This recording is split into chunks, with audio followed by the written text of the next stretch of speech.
Hi, welcome to Real Talk with TAS and OnJerya. I am your co-host, Dr. Teresa Smith. Dr. TAS and OnJerya is my lovely sister.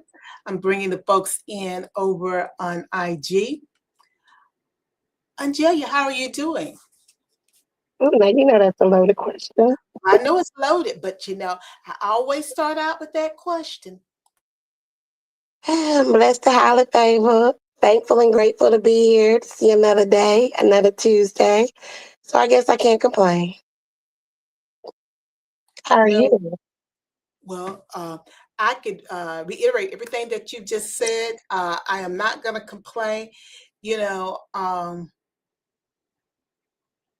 God has been good to me. And so I am not complaining. And as we get ready to go celebrate Christ's resurrection, I have no complaints because he lives. I can face tomorrow. Amen to that. Amen to that. Ooh, So, what you got on your mind tonight? I don't know. Got a lot of things on my mind because I'm like, oh, it's the end of March. It's the end of the quarter. So much has happened in this first quarter. And I was like, we got a lot to be thankful for. So I decided just to do a little recap. And of course, you can always add to just in case if I miss something. But I just want to do a little quarter milestone recap. So this quarter was a season of elevation, execution, and undeniable impact. First, we published and released Real Talk with Todd and Anjay, two sisters, two perspectives on love, life, and everything in between, which is an Amazon bestseller. Then you release Edit Like a Pro, the three-level system that makes your writing clear, credible, and complete, which is another Amazon bestseller. So then I was like, okay, but what other milestones have we accomplished this quarter? So I said, well, you, Dr. Tars, was honored over the weekend at the Authors Ball and Award Dinner in Washington, D.C., where you received the award for Best Author and Podcast of the Year. So, congratulations to you for that recognition. Thank you. Thank you so much. You're welcome. And then also, you've been nominated by the BB Online Awards for Best Podcast with Todd, Talk with Todd. And speaking of podcasts, we've celebrated now over 50 episodes of real, raw, and impactful conversations where we're continuing to deliver consistent, purpose driven content that resonates. And then you're like, okay, well, what other milestones have we accomplished this quarter? Well, now we've surpassed 150,000 plus views on YouTube, which means that we've expanded reach and deepened the engagement across all platforms. So, what does this quarter represent? It represents growth backed by consistency, vision turning into visible results, and impact that goes beyond the screen into real life. So, this isn't just content, it's a movement. And guys, we're just getting started. So I just want to start off the night with stating all of those beautiful, exciting things. And of course, as we know, it is, Women History Month. Earlier this month was like Read Across America. So it's just been a lot of fun, exciting things that have transpired this quarter. Did I miss anything? No, I think you hit the highlights. Oh, that was good. That was good. All right. So tonight's going to be a little different. It's going to be a little different. This last quarter, we've been doing a little, as they say in church, call and response. Okay. And I guess you can kind of say it's a little call and response, but not really your typical call and response. But I was thinking, I said, there have been some exciting moments throughout this quarter. We've had great conversations. We've had great topics that we've talked about. And I said, well, let's just do a little deeper dive Mm. into some of those thought provoking conversations that we've had this quarter. So, Teresa, Dr. Todd, Dr. Teresa A. Smith, All righty. whichever hat you want to put on. Okay. Oh, I have a couple of questions Okay. to ask you. Are you ready? No, but I might as well be ready. Be All ready. right. You stay ready. You don't have to get ready. Okay, that's what they say. When you stay ready, you don't have to get ready. Woo! So, since everyone else loves being in the hot seat, except for me, because I'm always in the hot seat, now it's your turn in the hot seat. Okay. I hope you're ready. Okay. All right, here we go. Who were you before the world told you who to be? And how did you find your way back to her? Okay. Thank you. Um, that's a very interesting question. As someone said to me recently, that's a good question. Good question. Good Uh, question. uh-huh. Good answer. Good answer. Family Feud with Steve Harvey. How did I find my way back to that person? Yep. Okay. Well, first of all, I want to thank Agent Betty Gaming for joining us on IG, and want to thank Irene Bexberg for joining us on Facebook. Um, the hot seat, guys, just a little context. When I used to do school counseling residency, I think it was the last group of students that I did this with. Um, there was a way that I would get to know them. And when I would get to know them, they would have a breakthrough. I'm trying to be PC with that because separation church and government and everything else, but they would have a breakthrough. And so everybody wanted to sit on the hot seat. And I didn't know that's what they called it, but that's what they called it. So OnJerya now has placed me on the hot seat. So I guess I'm supposed to have a breakthrough. Either Oh, me and some other people gonna have breakthroughs through my breakthrough. Who were you before the world told you who you should be? right. Well, for me, I was a bookworm. I was a person who loved to read. Yes, I had the incest and all that, but I was a person who loved to read. I used to throw temper tantrums, um, and but that was me acting out of my trauma, and I didn't know it at the time. But when I did do a temper tantrum, it was always about my trauma. I was seeking assistance. I was seeking a response. So I was this little girl who loved to read everything. Uh, Rebecca Sunny book form Hardy Boys, Nancy Drew Mystery. Then I was reading the Harlequin. I was reading the Bible. I love to read. And I think even then also, Anjay, when I think about it, I think I was reading the cookbooks then too, because I would watch Mama cook. And, I used to be her sous chef. So, I was reading everything. So I was always an inquisitive person. I was always very observant. I spent an enormous amount of time with people who would be my elders.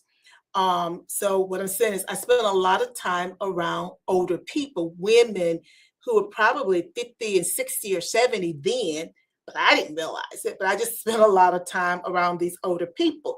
And I was a student of them, because they would talk to me and I would listen to them talk to other people. So I was constantly taking in information.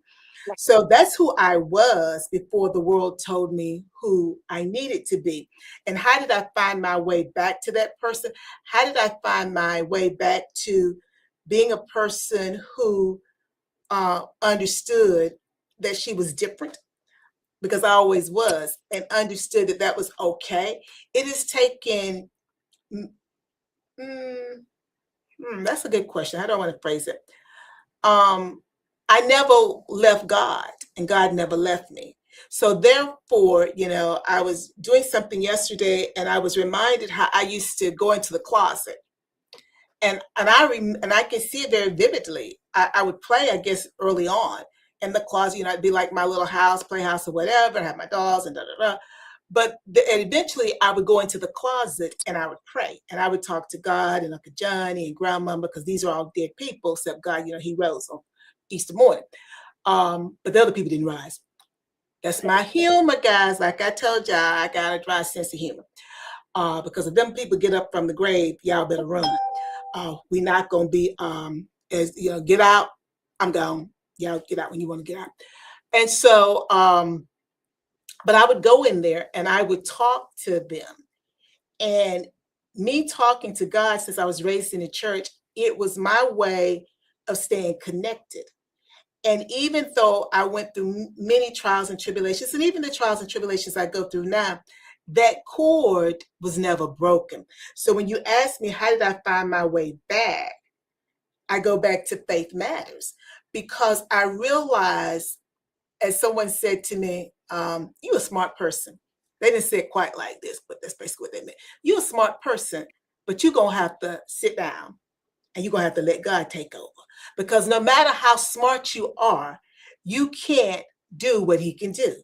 You have been able to achieve things based on your own steam. Of course, God was always in that, don't get me wrong, but you've been able to do things on your own steam. Now you're going to have to go back and relinquish and let him take over, so that what needs to occur happens. And so for me, that's how I really found my way back to being that person. The person who, I'm quirky. I say it like it is. I'm 58 now, and I'm just not going to go back to, I'm not going to try to hurt your feelings, but I don't have the time to sugarcoat everything. You just going to have to get with the program, because as older women that I knew, I still know them, but probably 20 years ago, when they were probably hitting this age, and somebody said no was a complete sentence, I didn't understand what sorrow meant. I got that now in my 50s. No is a complete sentence, so don't keep coming at me with, well, what I've said no. Now I shouldn't have to keep saying that. So when I say something that hurts your feeling, you asked me to hurt your feeling. And think about that, because you asked me, how do you get back? Right. You have to be able to stand on your own footing. And you cannot, we're never trying to hurt anybody, but you can't sacrifice yourself so that other people can live. I'm not Black Jesus. See, he got up the third morning. You see, I'm just Teresa. If I sacrifice myself, if I go down with the ship, I'm gone. I'm not getting up. So when you begin to understand all these little pieces, I had to get a little, did you see how I became Teresa? That biblical piece. Mm-hmm. But also, I have to use my intellect, not my emotions. My emotions will have me doing things because I feel like I'm obligated. I say that in transformation. Is it a choice or will and obligation? Get the bull. I'm going to stop right there with that question, OnJerya, because I'm getting riled up for some reason with I that question. know. Well, I'm glad that you're getting riled up, because that basically transitions us to my next question for you. Is your current life a reflection of your healed self? Or are there still spaces where your hurt tries to lead, even with all the success? Well, is your current life a reflection of your healed self, or is it, give me the question again, so I can write. Or are there still spaces where your hurt tries to lead, even with all the success? Well, let's just be transparent. We in the flesh. Right. And you see, the problem that I think some folks is, and I'm being very general with this, so please don't come back and attack me, folks. The problem I think that gets some folks is this. We think we have arrived. We're never going to arrive when we're on earth. And by that, I mean, as I've said before, there are levels to success in any aspect of your life, whatever it is. Walking, there's levels to success in walking. For some people, to be able to walk 5 days a week consistently for 30 minutes, that's a success.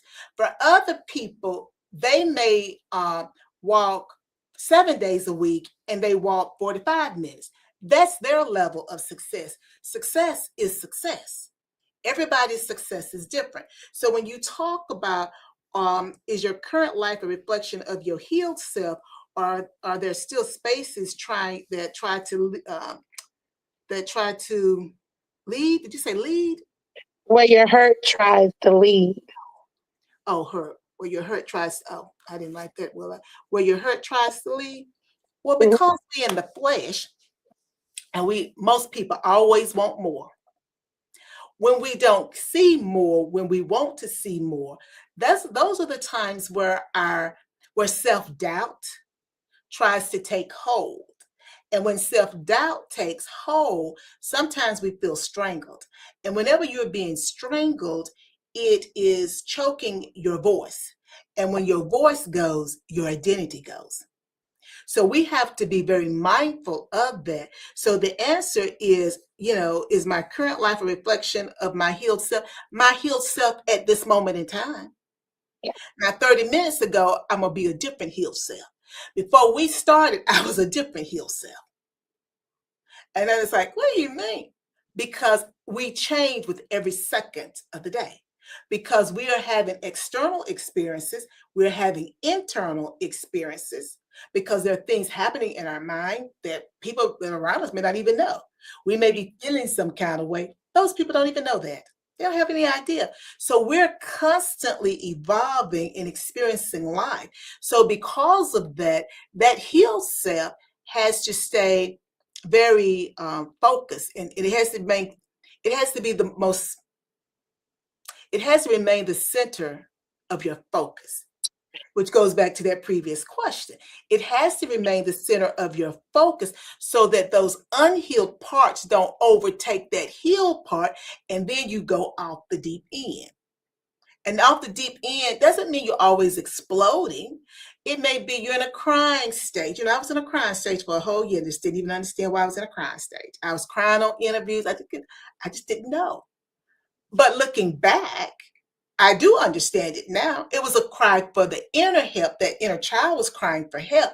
I just didn't recognize that those hurt spaces was needing something, Right. because everything else was looking good. So that's an example of that. Next question. Oh, okay. I guess you said you ready, okay. Well, you know how it is. I know. I know. We were raised by Joe Jackson's daughter, so you Joe know. Jackson's sister says you better be ready. Oh, I'm sorry, Joe Jackson's sister. I'm sorry. His Not daughter. the daughter. Not the daughter, the sister. The sister. Ooh, all right. Daughter's probably much nicer than his sister. Oh, I'm sure the daughter. I don't know now because I think I did see that. She was feeling some kind of way about that new Michael Jackson movie that's coming out. Oh yeah. Yeah, yeah, Okay. well, yeah. Well, we'll see what that look like when that comes out Mm-hmm. to a theater near you. So, at what point did you stop asking for permission and fully step into your authority? Not just as a creator, but as a voice people trust.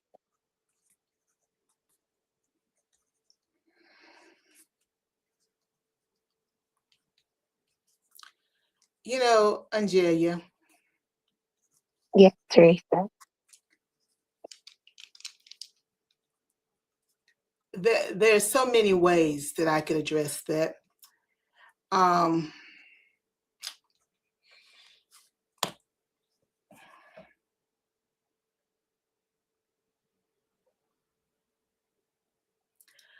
We've talked about offline, we've talked about it online, about buying your cover story, that people buy their cover story.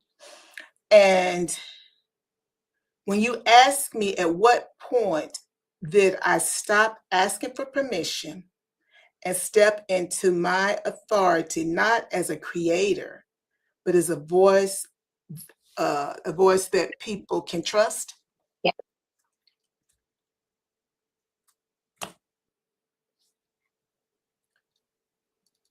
When I accepted I was different, I accepted that some of the things that I had done and I excelled at were part of my trauma healing. They were part of my defense mechanism. They were structures that I put in place to help me navigate my trauma. I excelled at them, but that was not who I was. Right. That was not all of who I was. You've heard me talk about Voyager, Star Trek. I'm a Trekkie. And I think it's the first movie. I think it is, but somebody will correct me. There's a satellite that has been sent into space, and it was sent there to gather information. And it had gathered all the information, and it had sort of taken on, because we're in an AI world now, it had begun, because it gathered all this information, it kind of began to take on its own identity. And as it was coming back towards Earth, if I'm not mistaken, it was causing some disruptions. And so at some point, it projects a female. And boy, they were saying V'ger, V'ger, V'ger, because the on the side of the satellite, the words were hidden. So they were seeing V'ger. And so at some point, they clear off the dirt and they realize it's Voyager, if I'm not mistaken. And so the machine says, is there nothing else? At some point, I asked myself, is there nothing else? Leonard Nimoy as Spock in Star Trek II, The Wrath of Khan, when he sacrifices himself, he says, because William Shatner had been celebrating a birthday, he says, the needs of the many outweigh the needs of the few or the one. And the flip side of that would be the need of the one outweighs the need of the many. Right. But again, the one came for the many. So, as a person who loves movies, loves music, about 10 years ago, I had another Damascus Road experience. And I had to I started asking myself, is there nothing more?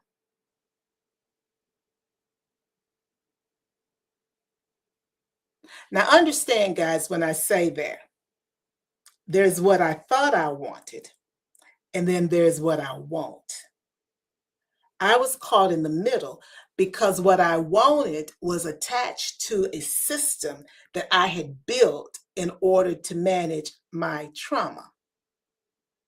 So quite naturally, it was exciting for me. It was enticing to me. Now, let me say that a different way. He was a good-looking man. He was cute. He was tall, dark, and handsome. He had every attribute I could possibly want. But he was attached to my trauma. When I asked myself, is there nothing more? Can he do anything else besides look good for me? Can it do anything else besides what it's doing? That's when I began to understand that, one, I'm not asking permission, because what had to happen was I stopped everything. And I've done that many different times. And I think about it right now. I used to be state conference president for North Carolina chapters of NAACP. when I was in college, but I walked away from that after growing up and being basically groomed to do that work. And I didn't understand it at the time, but it was like I didn't want to do that. Right. And then there have been other times where I've walked away. It doesn't mean it's not a good thing, but I understand that's not my path. So when you ask that question, I think back over it, it's like I've always asked the question, is there more? Is there anything more? Because, I like projects. I get bored easily. Sorry, I just do. I like a project because a project is something that's constantly evolving. So after a while, when you know yourself, it's much easier to step into your authority, not only as a creator, but also, as you said, that trusted voice, because I tell you like it is. But you see, I've always done that.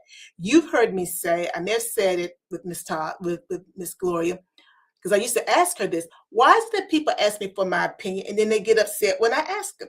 And she used to tell me as a child, they don't want your opinion. I'm like, why are they asking me? Because to me, that's an oxymoron. Why are you asking me if you don't want my opinion?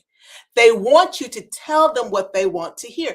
And to me, that's a lie, because I don't like liars. So I really, try to, I don't lie. Do you sugarcoat it? Most times I don't. Now, I may give it to you a certain way, but I don't sugarcoat it because I believe that I will pay for that.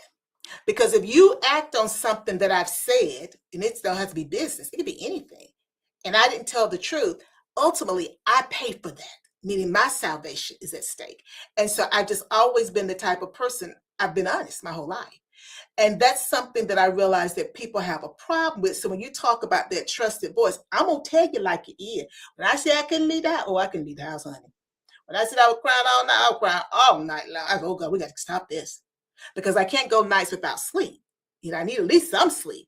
So I'm just who I am. You either like me or you don't. And people have misunderstood me my whole life. So when you talk about asking for permission, I don't ask for permission for anything. The only people I have to ask for permission was on this earth. It would have been God, Jesus, the Trinity, and my parents. And if it was something to do with my job, it would have been my boss. Beyond that, I don't have to ask permission, because I was not married. And you see, also if I was married, it's not about permission, baby. We're going to sit down and have a discussion. Because if I'm asking you permission as my mate, I feel like you thinking you my daddy. And I only got one daddy. You're not going to replace him, baby. He's irreplaceable. So I don't know if that answered your question, Anjay, but hopefully it give folks something to think about. I'm sure it definitely does give people something to think about, and it's very thought provoking. And yeah, yeah, yeah. So, do you feel worthy of the impact you're having, or have there been moments where you question if you could sustain it? Well, first of all, I don't sustain anything. The Father in heaven sustains it. Do I feel worthy? It's not, it depends upon how you define worthy. I understand that I was chosen for this. And that's not to be braggadocious. And, we didn't grow up in a home where you could, that's just not our environment. Yeah. But as I get older, I was chosen for this. And as I get closer to God and I walk in my purpose, it's very obvious to me in the people who are around me that it's evident, because I'm beginning to share my gift and I'm tracking God in real time. Like I told you, I'm 2 weeks ahead. I'm a prophetess, folks. I'm 2 weeks ahead of God, because I'm saying stuff and then I'm seeing it happen 2 weeks later. Because I don't think I did something and then it happened a week later. I think I'm still 2 weeks ahead. And so when you begin to understand that, it's like, no, I got to understand that I've been chosen for such a time as this, and I have to keep my hand in his hand. And so therefore, as I begin to do that more and more, I see things happening, but I understand it's not me, it's God. So when you say worthy, am I worthy? Yeah. Yeah, I am worthy because he chose me in my mama's womb before he put me in mama's womb. So therefore, I was already worthy. I was qualified. It's those structures, those systems that are around us that make us think that we're not qualified and that we're not worthy. You Right? said you didn't choose the job chose you. Honey, you know this job chose me. I and the funny thing, DQ Consulting, my parent company has been in business. I don't know, it was 2007 or two. It's probably 20 years ago that I put this company in. Think about it, 20 years. I'm telling you that I did this LLC, not understanding what I was doing. So yeah, it chose me way back then, and I really haven't shifted. It says event planning because I'm an event planner, and it says like career coaching. Well, that is what I do, whether it's editing, whether it's consulting with someone about their business, their visibility, whether it's what the talk show. It's all this show, it's all about coaching. And it's like, who would have thunk it? Who would have thought when I did that paperwork that that's what it was? But this is not my vision of how it would have been because I couldn't have seen this. So Yeah, I agree. The thing is, we it's hard, but we have to remove self mhm. from the equation and just what they say, let go and let God. Let go and let God. Because sometimes the way that we envision things, it kind of don't work out that way. No. Because it's not for us, right? It's not for us to determine how this is going to go. He gives us the vision. He gives us the tools in our toolbox that we use, hopefully should be using, to then implement whatever the task is Mhm. um, that we've been delegated, Yes. as he has voluntold us, Yes, he about told us. even though we be running from it. Yes. Yeah. So, Mm. go ahead. And the thing with that is, folks, I want you to understand you have the right to change paths at any time in your life. And people won't understand that you've changed path. It doesn't mean that anything's wrong with a previous path. It's just that it's time for you to get off that path. I'm on 85. I think it's an 85. There's a 40 and 85 split. I'm gonna go 85 now. I'm gonna go 85 towards Charlotte now instead of staying on 40. There's nothing wrong with that. You just have to go your separate ways. Like I said in a little interview years ago, they take your ticket, you go on your way, and they take their ticket, they go on their way. It don't mean there's nothing wrong, but Right. the world and in ourselves too will make us believe there's something wrong. But all that does is keep you in prison and you don't get a chance to experience what may be there for you because you can't shift out of that mindset. And it's funny that you mentioned that because that kind of transitions into the next question of how do you how do you stay authentic in a world that rewards performance, especially when your message is rooted in healing, real healing. How do you remain authentic? Well, OnJerya, I you know. why you say it like that? Because I never got away from my raising. You see, I talk about this, but this really happened and it made an impact on me. Yes, I had the incest stuff going on. Yes, we lost our uncle that you never knew. And, yes, I lost my sight. But when I was in middle school, I had classmates that would talk to me about being raped. I had one that I often talk about whose parents divorced, and she went to live with her father in Charlotte, and I've never seen her since. I that and then I had those older people that I was always hanging out with. Now some of them would be talking to me just like people talk to me now. Um, that's who I am. It's who I am. And even with some of the things I don't do anymore or at the level that I used to do them, people gravitated towards me and they would pour their heart out. I always respected what they shared with me. I never shared it. And so I was never performing. It was me. I just didn't understand. And even sometimes not, I'm not quite clear on it. And which is a good thing, because that way I don't get the big head. I don't take ownership of something that I really don't own. But they saw something in me. I don't even know if they knew that. I consciously knew it, but they saw something in me that would allow, say, a 50-year-old woman, because I got to think about my age now, a 50-year-old woman to talk to me about her husband and his extramarital affairs, knowing that I would never share that. And I never did, because she was hurting. I never shared that. She didn't, when she first met me, she didn't know me from Adam's house cat. But there was something that said that this woman is authentic. She don't pretend. What you see is what you get. And that's the way it's always been. And I think when I was younger, because I was always this person, it made it very hard for me to fit in with my peers through high school. Because I've always been this person. I've been a little queer, a queer. That's what they used to say. I know that has different terminology now, guys. But I've always been different. But people didn't know why.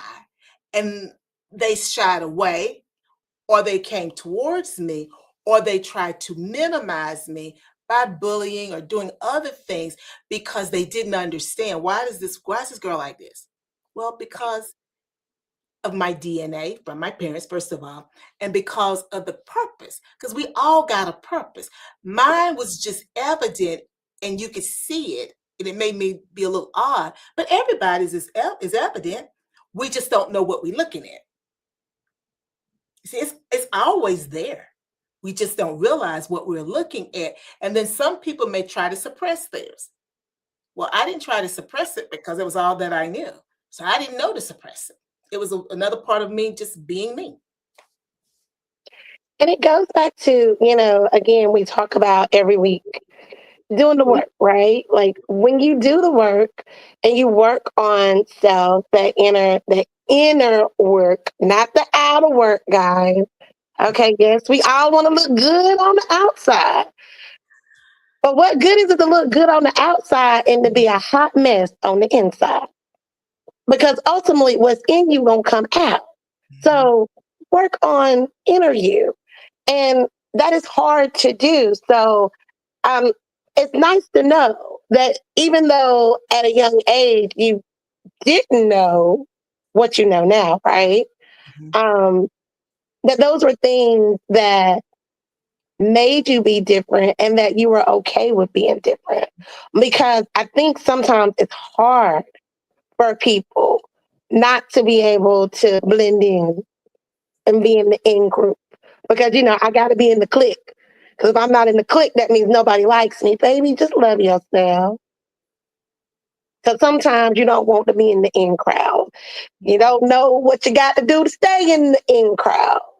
Mm-hmm. It may be things that that goes against your morals and your values. Mm-hmm. So just stay true to yourself. So. And Jay, can I say something there? I think you were painting a very powerful analogy there, that you got to work on that inner side. And I thought about a red delicious apple, because that red is just so beautiful. But what does it profit that apple to be? You buying an apple, guys. It's so nice on the inside. I mean, on the outside, you buy it and you cut into it and it's rotten. Yeah. So it's the same thing as what you're saying. We can look good on the outside, but on the inside, we may be rotten or falling apart. We're dying because we're not doing the work. Also, sometimes being different is going to mean that you're going to be lonely. Yeah. I'm a type A, but I'm an introvert. So it's hard. It may be hard for some people to understand that I like my life the way it is. I just do. But also, you got to understand, I grew up the oldest of two children, two daughters, because you weren't born. And when I was dealing with, trying to manage all my trauma, I isolated myself. So it's just who I am. As long as I have the stuff that I like, I'm good. And I got the stuff I like. Right now, I can't even access it because I don't have enough time to sit down and watch a good. I haven't even watched Paradise yet. I'm just got to binge watch Paradise. And guys, I want you to binge watch Real Talk with TAS and OnJerya. Real Talk with TAS and OnJerya.com. I'm gonna have to binge watch, Paradise because I was so excited and I haven't had a chance to watch it. So again, what I'm saying there is don't sacrifice yourself because the world says that you have to be a certain way. Don't do that. Be true to yourself and then see how life unfolds for you. Okay. Next question. Okay. What version of yourself are you most proud of becoming through this journey of building, writing, and showing up? The person I am right now, I can stop writing. The person I am right now, because you know that I didn't even know what social media was. You signed me up for Facebook. I didn't know. And to think that I have progressed all these years to where I am right now. So for me, this is the best version of me. Now, at this moment in time, guys, now you got to know TAS because she walks around thinking all the time. I tell you, but I've always done that. I'm always thinking. Right now is probably the best version of me. Is everything perfect? God, no. No, I'll be the first one to tell you. I'm trying to think that I eat good today. I sort of ate good today, but I'm still kind of behind on my liquids. I'm drinking protein over here.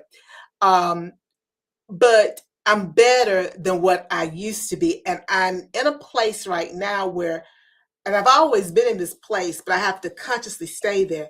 I don't compare what happened. Well, first of all, I don't remember. It's nothing going on with me. I do so much, I don't remember. I don't compare who I was yesterday with who I am today. Yesterday's gone. I'm not bringing that person into today because if I do, then I may start second guessing my accomplishments. I may start second guessing some of the decisions I made yesterday. I may start second guessing what's coming. So I like this person. Now, I'm not saying everybody else like this person, but you know what? Take me or leave me. That's your choice. And that is a liberating thing because at 58, I understand that too. I can take it, I leave it. And I'm going to give you a nice example that you can apply to everything. If your dentist does not provide the services the way you like it, leave them. Find a new dentist. It's just that simple. You don't have to complain about it. You don't have to gripe about it and talk about them, get on social media and blast them. Just find you a new dentist, baby. You got 6 months before your next appointment, unless you need to get some dental work done. Find another one. That's the way I see it. If it's not working for you, move on. Next question. At the end of it all, beyond the awards, the book, the views, what do you want your life, your voice, and real talk with Taz and OnJerya to truly stand for? Now, I had to bet my eyes. I start crying in a heartbeat, but I've always been that type of person because as Bette Midler said in Beaches, I feel things. Yeah. She knows that's my movie. That one and Dirty Dancing. I want to stand for truth. I want to stand for transparency. I want to stand as a person who was willing to share their journey, the good parts and the not so good parts. I want to be a person who folks can look back on and say, Dr. Smith, for those who call me Dr. Smith, She really had my best interest at heart. I thought I really understood it then, but I didn't. I understand it with each passing day. And if it's someone that calls me Taz or Dr. Taz, um, they say the same thing and they realize that everything that I did for them or tried to do to assist them was out of love, was out of a desire for them to be the best version of themselves. If I was working with them on a product or whatever, that it was top notch. Because I'm not the type of person who only wants my stuff to be good. I was raised by Joe Jackson's sister, and that's just not the way I was raised. Um, and for those people who know me as Teresa, I want them to say that she had an interesting life. But I can tell you one thing. That girl from Louisville, North Carolina, she gets on there. Yes, she got a whole bunch of degrees. But as my classmate said when I wished him happy birthday, and this is a classmate that I've known since elementary school, and we used to call him Junebug. His name is Jesse. And I'm like, happy birthday, Jesse, happy birthday, Junebug, or something like that. I said, and he's like, same old Teresa, or something like this. And I haven't seen him in a long time. I would have been wishing him happy birthday on Facebook. But that's what we used to call him when we were in elementary school. So no matter where I've gone to, I'm still that person. You just have to see it. Don't project who you think I am. Just see me for who I am. I'm that same person. I haven't changed. I'm the same old person. Somebody recently, I was saying, we were talking about food. And I said to them, because you know this, whenever I travel, when I come back home, well, let me just ask you the question now. When I come back home, what do I have to do when I come back home as far as food? What do I have to have? You have to have at least pig feet, sweet potato, and some sort of green. Some sort of green. And what else do I have to have with that? Oh, and your cornbread? You gotta have cornbread. You gotta have cornbread. So I have to have some sort of pork. Yeah. Because that's what it does is it grounds me. And I love all types of cuisine. I love Hell's Kitchen. I love it. But I have to have my cuisine, that Southern cuisine. It's comforting for me. It reminds me of who I am and it brings me back to reality because I'm no longer traveling. I'm back at home. So it recenters me. So that's the reason why I eat it and it brings me joy. That may not bring y'all joy. That's okay. We're trying to understand who I am. That's who I am. That's who I am. Because normally that's the only other time that I have any pork. Because I only have pork really New Year's. But when I travel, I come back, I have to have it because it normalizes me. And that's just who I am. So when you say that, that's what I want people to gain from Real Talk with Taz and OnJerya or for any of my platforms. I am Teresa. There are different sides to Teresa, but there are different sides to all of us.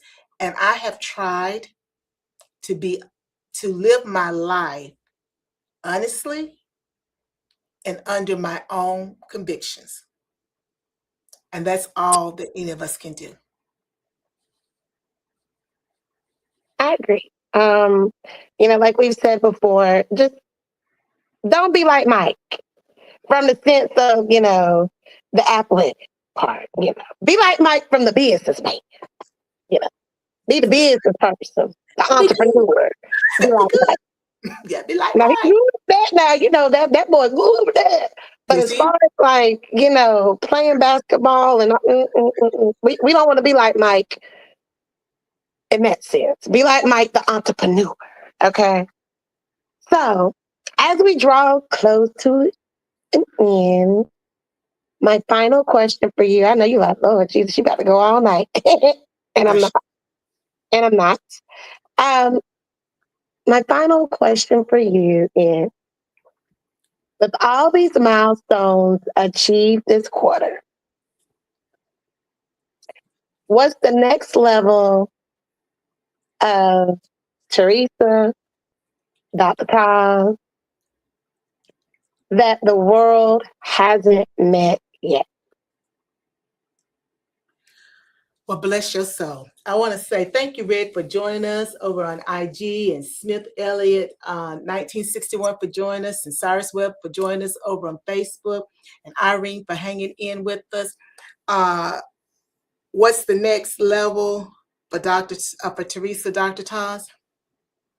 Yes. That the I'm a, world hasn't met yet.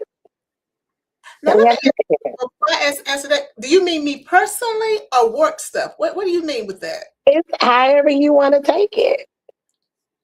No, you tell me how you want me to address it.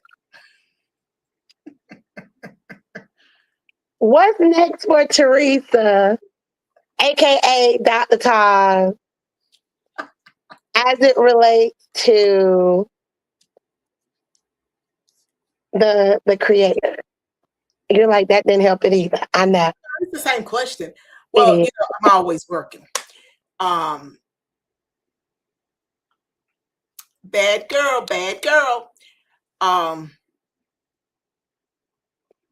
I go back to the woman that said at that banquet, Mama's Easter Star banquet, when I was probably about 13, 14.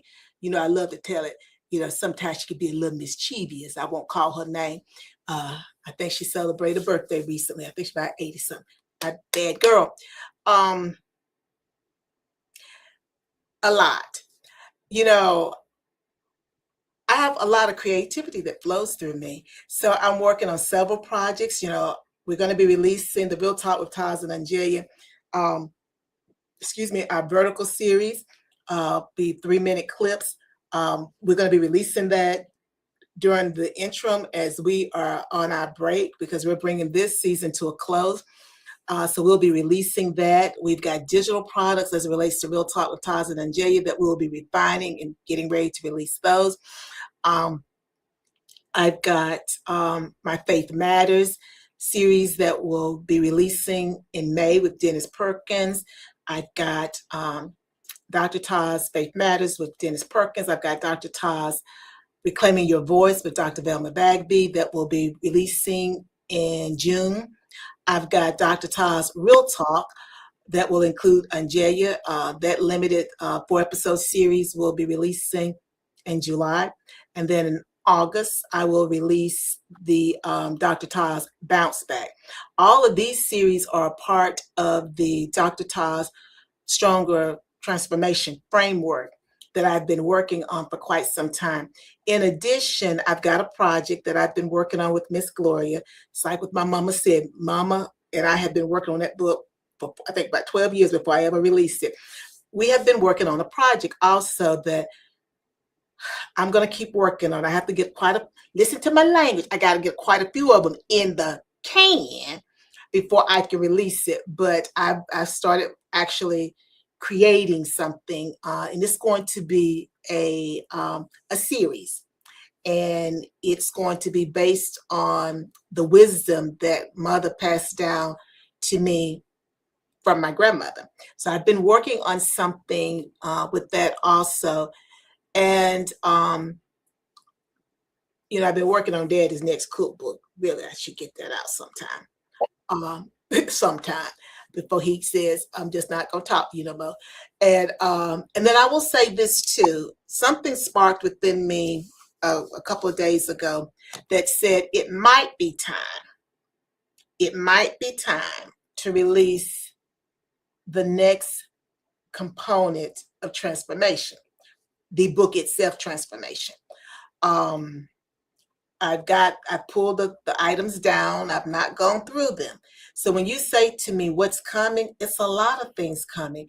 Of course, I'll still be doing my editing. I'll be doing Talk with Taz, and I will still be helping other people to clarify their goals and work on their implementation plan. So it's a lot, OnJerya. But most importantly, with all of that, I get to spend this time with you. Um, yes, because we are 18 years apart. And when Mama carried you, I said to her, You carry my baby, never knowing that 40 years later we would be doing a show. But I just knew that you were special. I knew you were going to be special. I just didn't know how special you would be in my life. So all of that is great, great. That's for other people. But I get to spend the time with you, and that's what feeds me. Because I know, as I said recently, I don't know if we were still online or offline. Thank you, Dana Jones Newland, for joining us. I didn't, oh, I told you after I'd done an interview. I never thought about the fact that our relationship is sort of unique because we're 18 years apart, but it's the fact that you got two sisters and we're able to do this. I never thought about it, but that just shows you guys, and a reminder to me also, God can do anything but fail. So if you're a person, having some doubt, remember, God can do anything. He's never going to fail. So just remember, he has you. And OnJerya, I think that's the end of my answer. Well, Teresa, this has been fun. It's been very interesting. Nice to know that I wasn't in the hot seat. Da, da, da. Soon you'll be in the hot No, because I'm in the hot seat all the time. So it's nice to do things a little bit different. And that's what I love about, our show is because it's not like everybody else's show. We can do it however we want to do it because it's our thing. And we don't need permission from anyone to change gears. So I love that about us. And it allows us to be very creative. And so this has been very fun and exciting. And yes, as you've already named, we have lots of exciting things coming up over the next few months. Excited to work on some of those projects and bring them to a close and, be able to present those things for you guys. I'm also looking forward to the break so that we can recharge, rejuvenate, and focus so that we can make sure that we are pulling out, quality. Because it's not about the quantity, it's about the quality of the information. Because again, that's what Real Talk with Taz and OnJerya is all about. Us being real, having, our own take on things. So we're excited. I'm excited. And I look forward to working on those things and seeing how it all unfolds. Because as we now know, it may start out one way, but then it'll turn into something else. So Absolutely. We shall see. Well, thank you, OnJerya. I want to thank everybody for joining us over on YouTube, Facebook, and IG. This has been a great first half of the year, our first portion of our season this year. We look forward to seeing you as we go into the fall of the year. But you're going to see us. You're just going to see us in a different way. We just will not be live. So again, thank you so much for joining us, everybody. And as I say, you know the drill. Before you go trying to take care of someone else, let's make sure we take care of ourselves first. Bye now. Bye.